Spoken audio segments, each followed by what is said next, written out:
sa mga katik vloggers, mga subscribers, bago at luma, mga supporters, mga dumaan, dumalaw at bumisita sa channel, lahat ng mga viewers, secret viewer at silent viewer, magandang araw. So nasa anong tayo ngayon?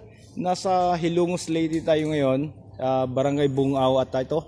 Tapos na yung pag-set up namin lahat ng lights at yung mga speaker. So ready na to para mamaya, no?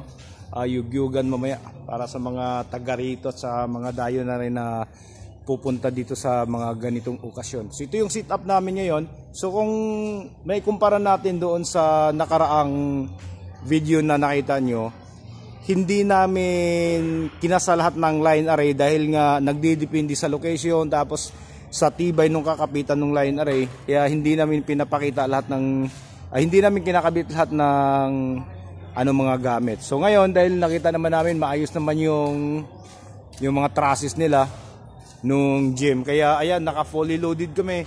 Kinabit namin yung 6 bawat side na ayan yung audio center na line array, yung model KLA 210 DSP. Okay, yan siya. Tapos kung mapapansin nyo doon sa medyo hindi na ako gaanong lumalapit doon dahil napakaliwanag. Ayan, kung mapapansin nyo, ayan, ayan yung GBL mid-high namin, yung 4 na nakapatong. Tapos dito sa bandang tagiliran na to, ito yung 18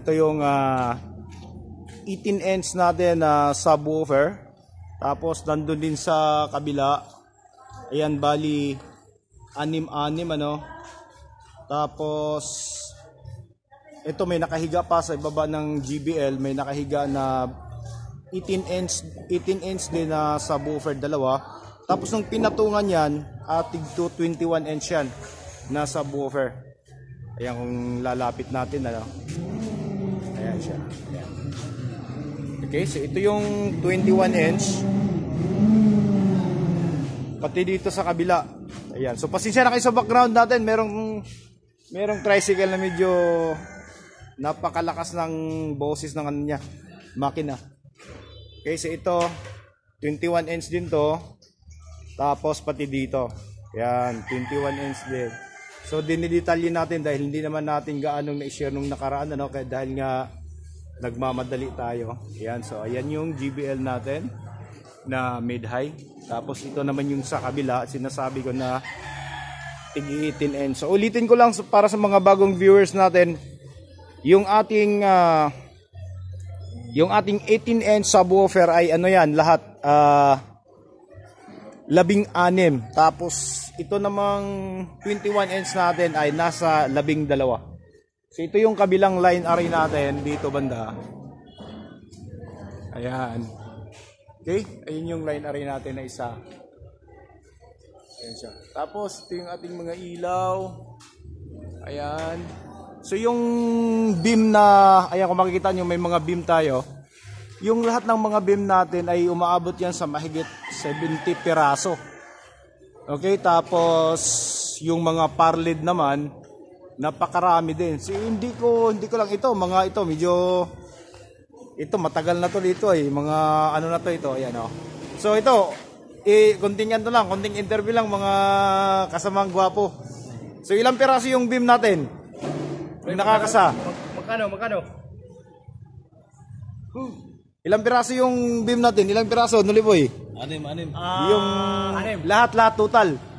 Yung lahat. 1 million. Dami naman. Oh, didi. Ilam din na.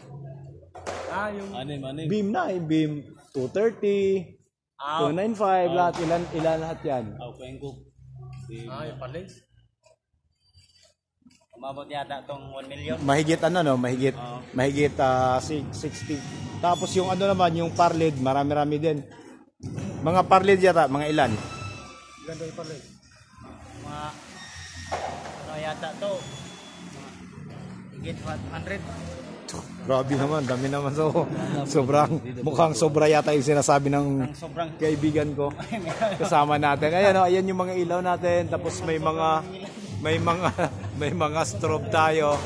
Ayan, tingnan niyo yung mga ibang ilaw namin. Ayan siya. Okay.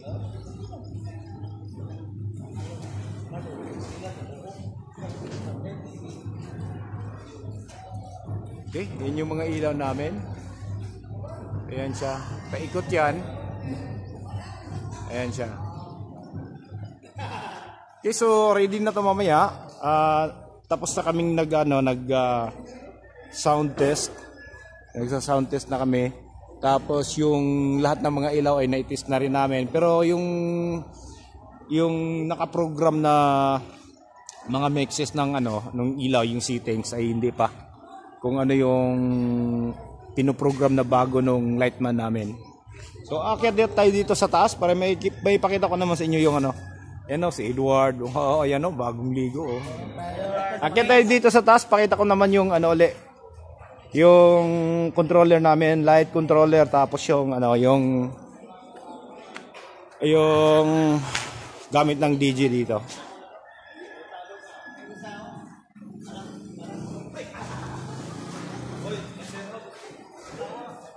So ayan, ito yun. Ayan. So ready na yan. Maya-maya darating na yung DJ namin. Yung DJ namin dito ay galing ng Cebu, So siya yung laging ina-hire namin kapag may mga event. Ayan. Okay, ito yung DJ speaker natin na Yamaha. Tapos tong lightman natin, ayan himbing na himbing. Nagpe-prepare yan para mamaya hanggang magdamag. Para yung kanyang resistensya aabot hanggang umaga. Okay, so dito naman sa stage, yung stage light na ginagamit natin, ayan siya. Okay? Yan. Tsaka yung sound tech natin, ayun Yan yung sound tech natin, si Bimboy. Tapos si Arnel, yung pinaka-boss natin dito.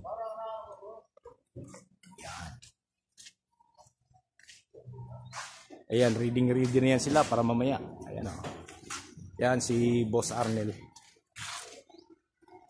Tapos dito naman, ito yung power station natin. Ayan. So dito tayo kumukuha ng mga supply. Ayan. Iba-iba. Ito yung kung saan papunta yung saan ka dapat magsaksak. Saan yung saksakan ng amplifier, ilaw, lahat nandito. Ayan siya. Tapos yung amplifier natin nasa loob ng coaster. Tapos ito yung mga terminal natin. Ayan. Okay. So hanggang dito na lang siguro medyo mahaba na rin yung natin. Yung video natin. Ayan siya.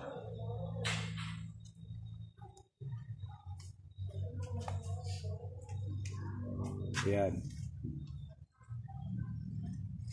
Okay, so dito nakalagay lahat ng mga gamit natin, yung mga amplifier, at yung ibang mga controller. Yan. So ito yung pinakapoging natin, sound tech. Yan, sound tech. Yan si Bimboy. Yan. So hanggang dito na lang siguro. So hintay-hintay na lang kayo sa mga susunod na upload natin kapag testing na kami ng nung lights. So kaya pag nag-umpisa na yung event. So maraming salamat. God bless at bye-bye.